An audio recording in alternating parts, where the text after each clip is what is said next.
Good evening, everyone. I've got kind of a fun review for you tonight. This is a Citizen. It's a Promaster diver Chrono from a while ago. Let me see, I'll read you the reference number. This is a 3745, which is the movement, E722. So this is a ISO dive rated chronograph with a depth sensor. So you can see there, it's one of the first generation Promaster depth sensor watches. It's a ton of fun. I found it at an antique store for pretty cheap. It's still got the original, not terribly worn rubber strap. And it's a fully lumed dial, so that's a unique one for me. Let's go over the functions of the chronograph really quick. So this has a 24-hour dial, sub-dial, so you can see what time of the day it is. So, so I guess if you weren't sure what time of day it is, maybe if you were sat diving, I don't know. Although this is, I think, is an air divers only. Let's see.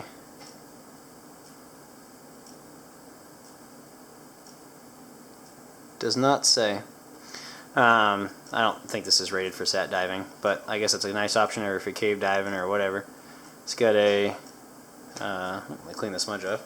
It's got a date at 3, and then this is kind of a multi-function dial on the bottom, but it's currently using running seconds. And then it's got a 50-minute chronograph. I think they kind of figured you wouldn't be using anything over 50 minutes on a diving chronograph because most of the time you're running out of air over 50 minutes anyway. It's currently in the exit position because it's in timekeeping mode. I guess I'll run through some of the modes. So if you push the reset, it recalls your last dive. I have not dived with this watch yet, so it's currently 0 feet.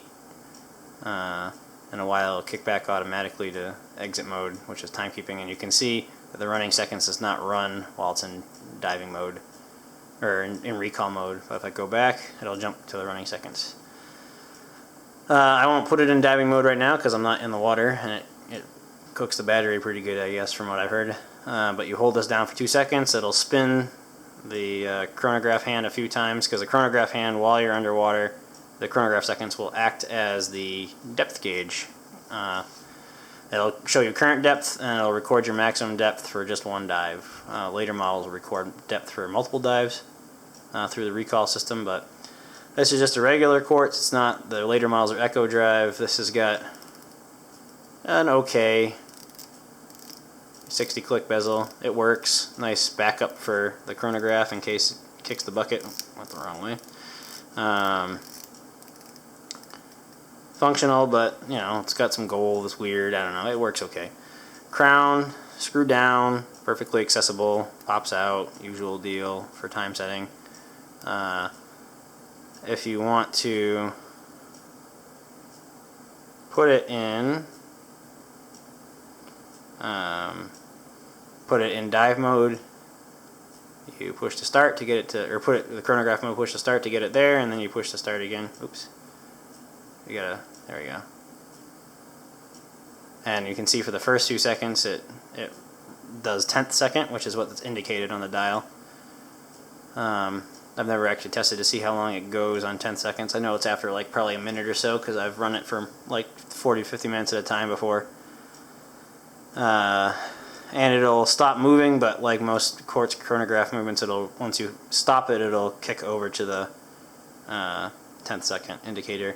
Not sure why they felt the need for a 10th second on a dive watch. Yeah, see, after 30 seconds it switches to just being upright. But hey, they did. And the running, since it's also a running seconds, it's lumed, even though it's a full lume dial, but that's just to meet the ISO requirement. We'll keep it running till it hits a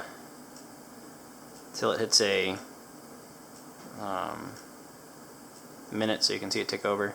Let's see, ready?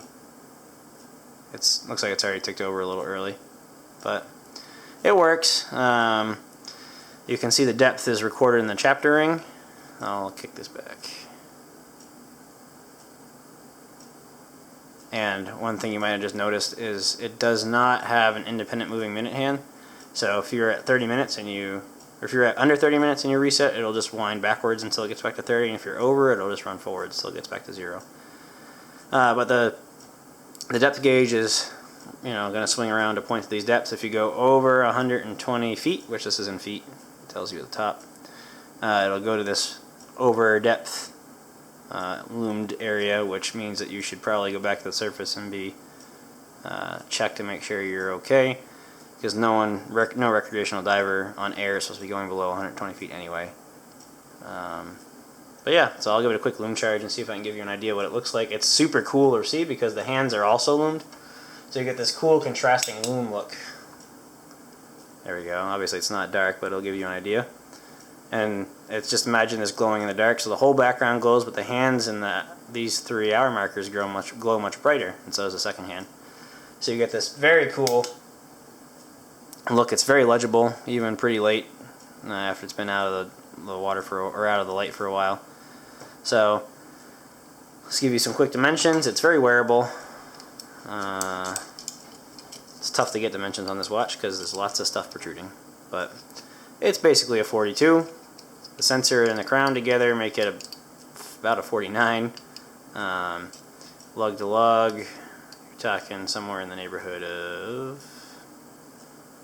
45.5, which is what makes it so wearable. Japanese watches seem to get this right, unlike many watches. And 12.5 thick, even though it's a 200 meter dive watch. Imagine that. And 20 mil lugs, I'd imagine. That seems to be Citizen's thing. Yep, 20 mil lugs. So yeah, these are pretty good bargains if you can find them. You know, not on eBay. eBay, they seem to go for a couple $100 or so. But if you find them in just an antique shop or a thrift shop, you know, no one looks at this and says, yes, future classic. So most of the time they sell for, like, I think I paid like $50 for this. So, you know, I think that's a pretty good bargain, really. See what the weight is. Nice substantial weight. The bracelets, or the straps, I've actually liked the straps on my Citizen watches. They're very comfortable. So, considering the rubber straps, probably pretty negligible. You're talking probably 85 to 90. Yeah, I'd say 80 to 85 for the total head weight. 91 grams on the strap. I'll give you a quick wrist check. Still wearing the Combi G-Shock.